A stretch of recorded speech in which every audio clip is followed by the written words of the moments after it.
Sophia will recount how I took control of my life and put a stop to my husband Xander's destructive influence. For privacy reasons, I'll be using pseudonyms. As a prominent lawyer in my state, anonymity is crucial for various reasons. Let's not delve into the intricacies of my and Xander's love story. We fell in love, got married, and eventually divorced. The love, it seemed, wasn't reciprocal, as Xander cheated on me. The signs were apparent: avoidance, excessive time outside, and frequent business trips, though I wasn't involved in his sizable business. Despite my success as a lawyer, Xander considered me a failure due to earning less than him. One day, during another one of his supposed business trips, I decided to investigate.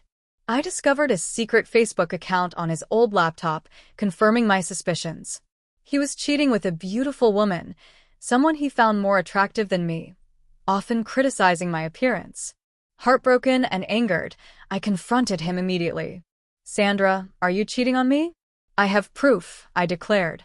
Xander callously responded, "Sophia, you're just not that interesting anymore.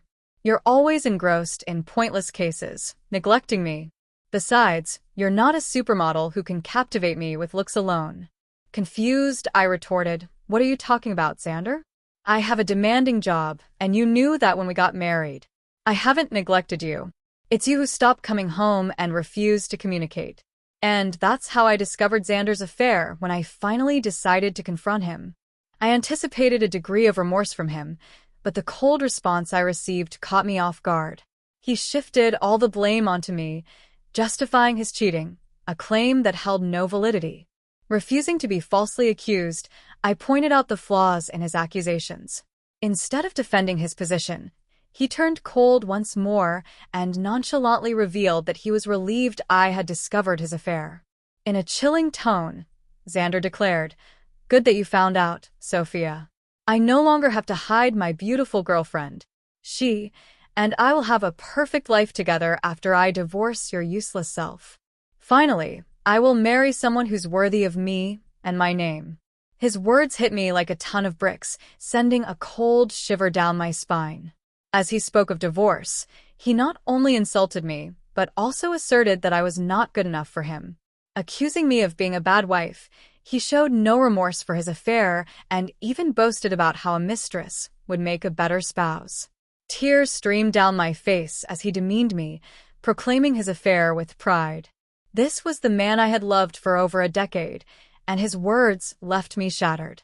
Through my tears, I asked, "How could you say that, Xander? All these years, I've been beside you through thick and thin, honoring my vows and valuing you above all else." His callous response cut deep, dismissing my worth. "Well, Sophia, it doesn't matter anymore. You're just not right for me. I'm now a proud business owner, and a woman with average looks and a pretentious law degree won't do me any good." Feeling utterly demeaned, I protested. "How could you, Xander? I'm a capable woman, even if I don't fit your narrow definition of beauty. I've been a good wife to you, and now you're contemplating divorce." Correcting me, he stated coldly, "I'm not contemplating divorce, Sophia. I've already decided to divorce you. I'm done. I don't want to be with you anymore. I will file soon and have already hired a great lawyer. You better move out before I come home. I don't want to see your ugly face anymore." A few hours after Xander hung up on me, he sent the divorce papers through a friend who looked at me sympathetically. I numbly accepted the papers, shut the door, and cried miserably, letting the reality of my wasted years with a horrible man sink in. However, I decided I wouldn't let this break me. I was a strong woman who would take control of her life and teach Xander a lesson. When Xander's friend delivered the papers, he mentioned that Xander had talked about drawing out the divorce. Initially puzzled, it dawned on me that we had a prenup. Xander had insisted that I was entitled to half of his business if he cheated, something I had overlooked in my emotional turmoil. It made sense why Xander wanted to prolong the divorce. He hoped I would give up my rightful share. Determined not to let go of what was rightfully mine, I immediately called his lawyer and set up an appointment. Within 2 days, I moved out of Xander's house and into my childhood home, which was in my name. I texted Xander that I had already moved my belongings, asserting, "I took my ugly face and body out of your Dan house." good that you've come to your senses and not making a fuss," Xander responded, boasting about his lawyer's reputation, but I calmly warned him, "I won't give you my business, that's for sure. For now, you will stay away from me." Determined to uphold the prenup, I was ready to face whatever challenges lay ahead. "I don't want to talk to you. You can only speak to me through my lawyers now, and I expect you to empty my house." Xander's words ignited a surge of boiling rage within me. It's astonishing how anger and hatred can fuel one's determination when faced with such utter contempt. My mind cleared, and I couldn't help but almost laugh at Xander's ignorance. He had no clue who he was up against. Doubtful that his lawyer, Jake, knew either, I arranged a meeting with him at a cafe. Upon seeing me, Jake began to visibly tremble, only calming down upon recognizing me. He seemed confident, but not enough. Jake was a decent lawyer, but he hadn't anticipated facing off against someone like me. Xander never considered me influential, so Jake was utterly unprepared for our encounter. Jake appeared nervous and his hands shook, but I refrained from further intimidation. He wasn't to blame for my predicament. "Hello, Jake." "Nice to see you here," I greeted, noticing his surprise. "If you have any doubts, let me clear them for you." "Yes, I am the wife."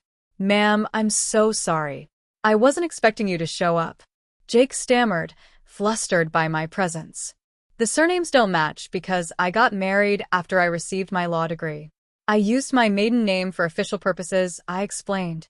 I see," Jake muttered, visibly uncomfortable.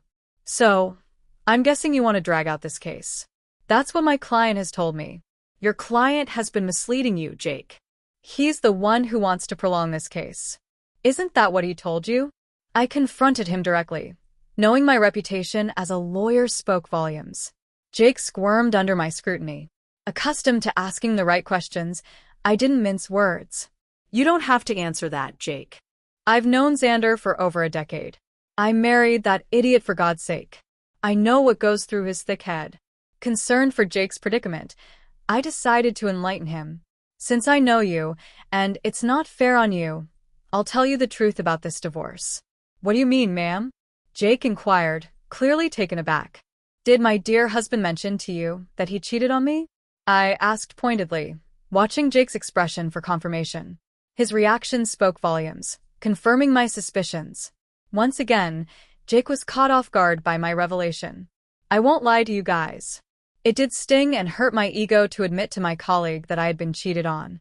It's not a pleasant experience. However, I knew better than to betray my emotions. No matter how humiliated I felt, I still had the upper hand, and I was well aware of that. Jake, on the other hand, didn't know. He said, "No, I don't think my client has told me about that. But he did warn me that, in his words, you would make some baseless accusations because you want to ruin him." "Oh, you poor thing, Jake. Your client has played you like a fiddle. Although it might make you happy to know that Xander thinks you are one of the best lawyers out there."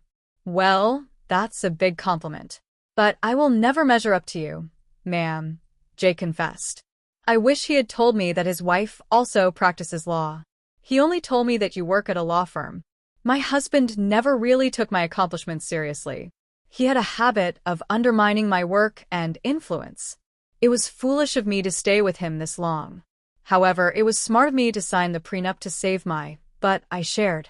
Jake was completely taken aback by the mention of the word prenup. He looked shocked, and the term seemed foreign to him. I didn't need to be a rocket scientist to know that he had been ambushed again. Xander had conveniently forgotten to mention the prenup to Jake, perhaps hoping I had forgotten about it. Well, who knows? It didn't matter. Since the word of the prenup was out there, Jake was frazzled. "There's a prenup in this marriage. Your husband hadn't mentioned that. Do you have any proof, ma'am?" Jake inquired.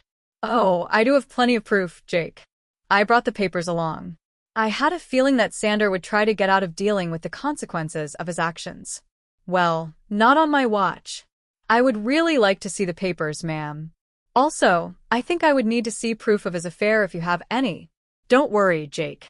I brought along everything. Like I said, it isn't me who wants to drag out this divorce. The sooner it happens, the better it is for me." I handed over all the evidence to Jake, from messages to pictures and documents. I had all the proof right in my handbag, casually giving them to Jake, knowing that the case would always go in my favor. Jake studied each and every document thoroughly before signing and looking rather defeated. He then looked at me and said, "I see that you have solid proof of everything, ma'am." I had no idea about all of these things. I figured that out, Jake.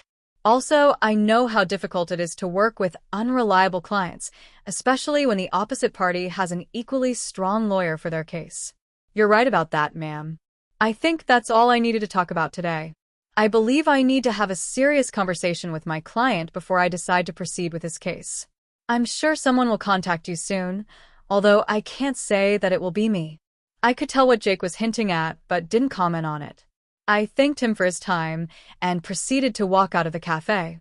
I went straight to work and started to prepare my own documents for the divorce. All the lingering sadness was gone. Now, there was this rage within me that was driving me to make sure Xander suffered for what he had done, and I knew he had no way out of this mess he had created. It took Xander one day to get back to me. He called me on my number despite telling me not to contact him directly. It was funny, but not surprising. I knew he would find himself in this situation. When I answered his call, he sounded very pissed off. "What the hell did you say to my lawyer, Sophia?" My, look who's calling after telling me to stay away. "Now what happened with your lawyer, Xander?" "Stop playing around, Sophia. Tell me what you told him that made him quit today." "Your lawyer quit today? How sad, Xander. I guess you should have been upfront about your situation and who they would be fighting against. You don't know what you're saying? You are a freaking nobody. I won't let you take away my family business." "Oh, I would like to see you tried, Xander. I will hire a better lawyer and doubt you. Just wait and watch. I will destroy you in court. You will come to me begging for mercy." "Well, sounds like a plan, Xander. Good luck with that. But a word of advice from a lawyer. Remember to tell your new lawyer about your affair and the prenup." When I said that, Xander simply hung up on me. It made me chuckle. He was in deep trouble but still didn't know it. He would try every lawyer in town and see if anyone would represent him. I am a no-name here, so people knew not to mess with me. Plus, anyone stupid enough to believe his lies would be dragged down to reality when I presented them with my ammo. Xander said that he would make me beg for mercy. I knew that it would be a matter of time before he would come begging at my door. I was right in thinking that Xander would be back, begging at my door. He literally had no other choice. One fine morning while I was getting ready for work, there was a knock at my door. I was a little confused about who showed up at such an odd time. Imagine my surprise when I opened the door and found my soon-to-be ex-husband, looking forlorn and weary. I invited him in because I didn't want the scene outside my home. I was already dealing with enough. When he came inside, I said, "Make it quick, Xander. I don't have enough time to waste on you. I don't even know why you're here. We were supposed to strictly communicate through lawyers only." "Yeah, about that. I haven't found a good divorce lawyer yet." "Oh, that's sad for you, Xander.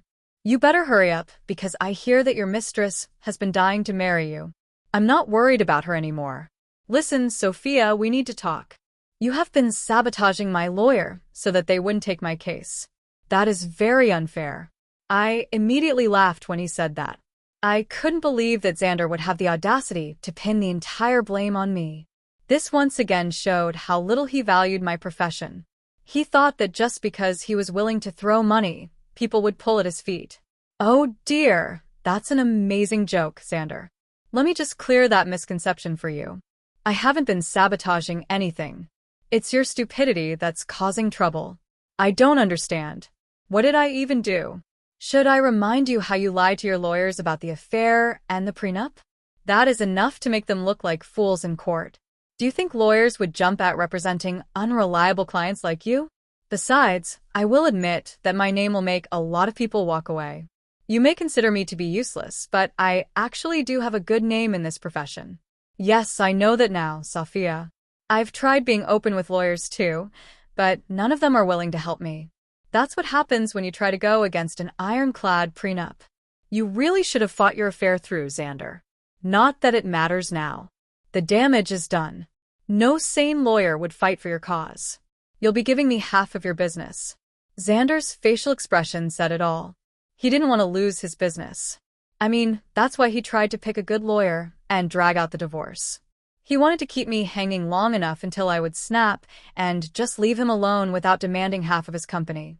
After a few days, it became clear to him that no one would take his side. Hell, he was even finding it hard to find any lawyer who would go against me. So, he did what he thought was his last resort. He started to cry and beg. "Sophia, you know how much this business means to me. Please don't do this." The audacity of this man was unmatched by anyone I knew. I really didn't know what to say. He was actually asking to get back together. As if I would be stupid enough to do that. I didn't know that he had put a pause on his relationship with his mistress. The rumors were out that the mistress was not happy. And neither was Xander. But if he thinks this will make me go back to him, he is dead wrong. I already made the mistake of marrying a piece of, and learned my lesson the hard way. Plus, I knew why he was suddenly desperate to get me back. You must be delusional for suggesting something like that, Xander. I didn't come this far in life by being utterly stupid. I know that you want to get back to me because you don't want to split your business. Sophia, we were happy together. Let's just look past this one time and restart our marriage. I will cut off my mistress. I swear there's no reason to do that, Xander. Believe me, that woman is going to start running once she finds out that you won't be very rich after the divorce. As for me, this is my golden chance to get out of this sham of a marriage. I must thank you for showing your true colors before we had kids. Now you will reap what you have sown. With that, I was pretty much done with my piece. I immediately stopped talking while Xander kept begging and pleading with me not to take his business.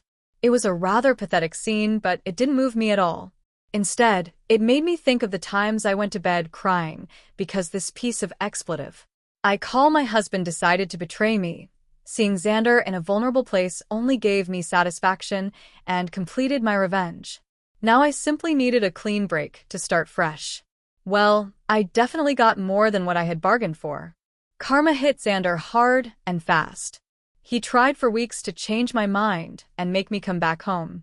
I turned a blind eye to everything simply because I wasn't interested in his drama. I was ready to move on. Since he had filed for divorce already, I hired someone from my firm to represent me. I'm not a divorce lawyer, so I couldn't do it myself. Besides, I wanted as minimum interaction with him as possible. After a month of trying to change my mind, he was forced to get a lawyer and ask for a clean break. He knew that if I took the case to court, he would only face humiliation and ultimately waste money on lawyers appointed by the court. So he receded and asked for a mutual split. The prenup made it super easy for me to get the divorce. Of course, I had plenty of proof to show everyone that Xander cheated. As per the prenup, he was supposed to give up half of his business to me. He wasn't happy, but there was no way out. So he signed over half of it to me. We did give him an offer to buy me out, but he had no money. Now, why would a big business owner like Xander have no money, you ask? Well, he had spent it all on his mistress, who is now not taking his calls or texts. I guess she figured out that he won't be rich anymore. But now, no one is willing to date her because they know what a gold digger she is. What goes around comes around, I guess. Well, the mistress was the least of Xander's troubles. With half of his business gone, his earnings were severely reduced. He had to sell his house because he didn't have much money to maintain it or even pay the mortgage properly. He's currently renting a condo that is a serious downgrade from the big mansion he stayed at. He did try to get back with me again in the hopes of regaining full control of his business. Well, safe to say that is never happening. He now either has to continue the way it is or manage to save enough money to buy me out. If you want to know about me, I'm actually doing pretty well. I have appointed someone to take care of my share of Xander's business, and so far, things have been amazing. I ended up upgrading my lifestyle by buying a new mansion due to my combined income from law practice and business. Things are going well. I'm living my best life. And I honestly couldn't be happier. All in all, the divorce played out well for me. Instead of getting played by my ex-husband and his mistress, I ended up ruining their lives and bettering mine.